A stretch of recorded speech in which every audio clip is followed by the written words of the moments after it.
Bring me live on 99.9 and other frequencies across the nation. Good afternoon and welcome to Newsline, 1 full hour news package on ELBC Radio. Today is Wednesday, June 26, 2024. My name is Emmanuel Colley and these are the big stories topping the news.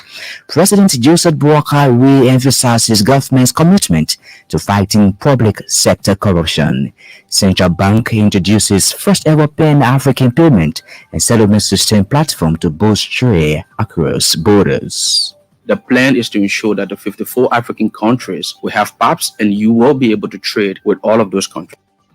World Bank Group approves second disbursement of 45 million United States dollars for Liberia Renewable Energy Solar Power Integration Project. In Kenya, police shot dead at least 5 protesters against new tax proposals. We've got the details of these interesting developments. Sports, the weather update, the news in French and simple Liberian English are all packaged this afternoon. But first, the news bulletin and Vafli Kamara.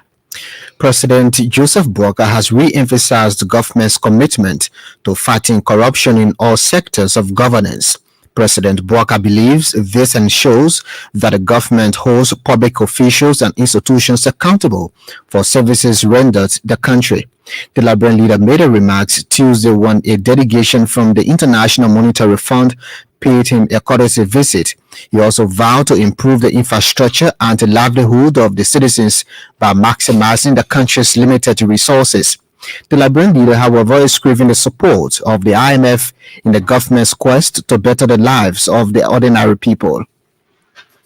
Meanwhile, the International Monetary Fund has promised to support Liberia's economic growth and development. The head of the IMF's delegation to the country, Dasheng Kim, believes such support is pivotal to the achievement of the Arrest agenda. The agenda seeks to support macroeconomic development and uplift the Liberian standards of the people. Mr. Kim made the assertions June a courtesy visit with the Liberian leader on Tuesday at the executive mansion. The team's visit is to evaluate ongoing policy priorities and to negotiate a new 4-year ECF program in Liberia. The World Bank Group has officially announced the approval of a second disbursement of 45 million United States dollars for Liberia Renewable Energy Solar Power Intervention Project. The announcement signifies a major step forward in Liberia's renewable energy efforts. The project will finance the first 20 megawatt solar PV project and the expansion of the Mount Coffee hydropower plant, increasing its capacity from 88 megawatts to 129 megawatts. According to a release, the total budget for the project stands at 96 million United States dollars. In a meeting with Vice President Jeremiah Kuhn, World Bank Group practice manager for West and Central Africa, Aisha Kana, has told President Boakai's leadership in prioritizing energy as a catalyst for economic growth and development. Central Bank of Liberia has introduced a Pan-African Payment and Settlement System platform to ensure effective and efficiency across border trade transactions. The platform is the first of its kind in the monetary market of Liberia. CBL Deputy Director for Payment Systems, Marcus Davis, told ELBC Money Matters program Wednesday the platform is currently being used in the region for business transactions. President thought that it was necessary to invest in a platform that was going to give Africans some relief, especially so for cross-border trade. So PAPS is basically a tool and a platform for Africans who are trading among themselves. Mr. Davis disclosed that PAPS is highly sophisticated with security features and is currently being supervised by the CBL to foster transparency and accountability among customers. Meanwhile, the Central Bank Deputy Director for Payment Systems disclosed the bank will ensure the platform is used in other countries that have active trade link with Liberia. National Port Authority Managing Director Sekou Dukle has projected a $5 million United States dollar contribution to the national budget in 2024. With $2 million already contributed to the budget, Mr. Ducle told the Super Morning Show Wednesday that the NPA is capable of raising extra $3 million United States dollars before the end of the year. According to the National Port Authority Managing Director, significant reforms are currently taking place at the entity to increase revenue generation to $50 million from all 4 ports combined. We have aggressive growth, rehabilitation, reform agenda that costs money. I believe we'll be able to do the $5 million this year. Mr. Ducle promised to close all revenue leakages by working along with every port user, including ArcelorMittal, APM Terminals, and Golden Verolium, among others. The NPA managing director stated that the country could generate more of what it is generating through the port had all agreements were in its interests. At the same time, the second largest port in neighboring Ivory Coast port city of San Pedro has expressed interest in partnering with the National Port Authority. According to Ivorian Port Authority, the partnership will see some ships docking at its ports in San Pedro to also dock at the Harper Port in Maryland County. National Port Authority Managing Director Sekou Ducle disclosed to ELBC on Wednesday that a deal is currently being reviewed before entering into an official agreement. We've sent our executive director for Port and Harbor and one of our governmental people to the Ivory Coast twice to establish contact with the folks at San Pedro, and we will be following up on those communications and just making sure that the right decisions are made.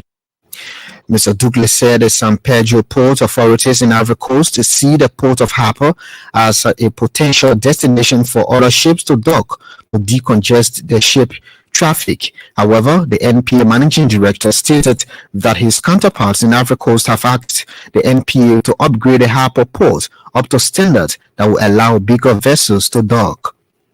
Maghibie County Senator Nathaniel McGill has written the Senate to swiftly intervene into alleged bad labor practices at the Firestone plantation. Senator McGill said the workers have been complaining about unjust labor, lack of benefits, and unsafe working conditions at the plantation, among others. The Maghibie County Senator noted that there is a need for management of Firestone and its subcontractors to appear before the Senate to provide clarity on the situation. Want the situation to change. They would think it was impeded by their contractor managers. We think it would need to improve. No, go to the plantation, go see how people are working. He added that the appearance, along with the authorities at the Ministry of Labor, will provide a permanent solution to the situation. Meanwhile, the Senate has instructed its relevant committee to investigate and report within 2 weeks.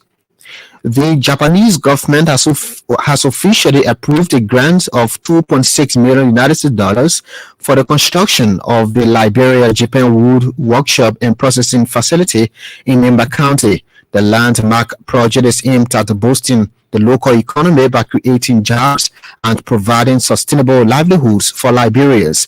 According to a foreign ministry release, the approval of the $2.6 million US dollar grant by the Japanese government underscores the strong bilateral relations between Liberia and Japan.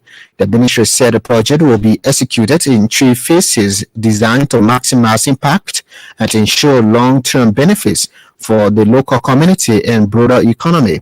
Phase 1 will commence with a substantial injection of over 530,000 US dollars from the Japanese counterpart fund, while Phase 2 and 3 will focus on expanding the facility's capacity and enhancing operational efficiency, respectively.